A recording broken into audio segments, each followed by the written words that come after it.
ತುರುವೇಕೆರೆ ತಾಲೂಕಿನ ದಬ್ಬೆಘಟ್ಟ ಗ್ರಾಮದಲ್ಲಿ ಸಂವಿಧಾನ ಜಾಗೃತಿ ಜಾಥಾವನ್ನು ಗ್ರಾಮ ಪಂಚಾಯತಿಯ ಅಭಿವೃದ್ಧಿ ಅಧಿಕಾರಿ ರೇಣುಕಪ್ಪ ಹಾಗೂ ಗ್ರಾಮ ಪಂಚಾಯತ್ ಅಧ್ಯಕ್ಷರು ಹಾಗೂ ಸದಸ್ಯರು ಬಹಳ ಅದ್ದೂರಿಯಾಗಿ ಬರಮಾಡಿಕೊಂಡರು.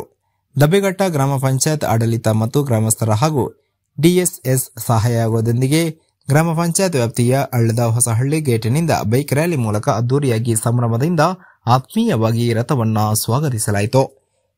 ಈ ಸಂದರ್ಭದಲ್ಲಿ ಗ್ರಾಮ ಪಂಚಾಯತ್ ಅಧ್ಯಕ್ಷೆ ಛಾಯಾಮಣಿ ಈಶ್ವರ್, ಮಾಜಿ ಅಧ್ಯಕ್ಷೆ ಮೋಹನ್ ಕುಮಾರಿ ಮಹೇಶ್, ಆರ್ಪಿ ಚಿರಂಜೀವಿ, ಮುಖ್ಯ ಶಿಕ್ಷಕ ಪ್ರಭು, ದಲಿತ ಸಂಘರ್ಷ ಸಮಿತಿಯ ಸಂಘಟನಾ ಸಂಚಾಲಕ ಬಿಪುರ ತಮ್ಮಯ್ಯ, ದಂಡಿನ ಶಿವರಕುಮಾರ್, ಬಿಗಣೇನಹಳ್ಳಿ ಪುಟ್ಟರಾಜ್, ಸಹಾಯಕ ನಿರ್ದೇಶಕಿ ತ್ರಿವೇಣಿ, ದಬ್ಬೆಘಟ್ಟ ಕಂದಾಯ ನಿರೀಕ್ಷಕ ಮಲ್ಲಿಕ್, ಹಳ್ಳದ ಹೊಸಳ್ಳಿ ಗಿರೀಶ್, ಮಂಜುನಾಥ್ ಸೇರಿದಂತೆ ಸಾರ್ವಜನಿಕರು, ವಿದ್ಯಾರ್ಥಿಗಳು ಹಾಜರಿದ್ದರು.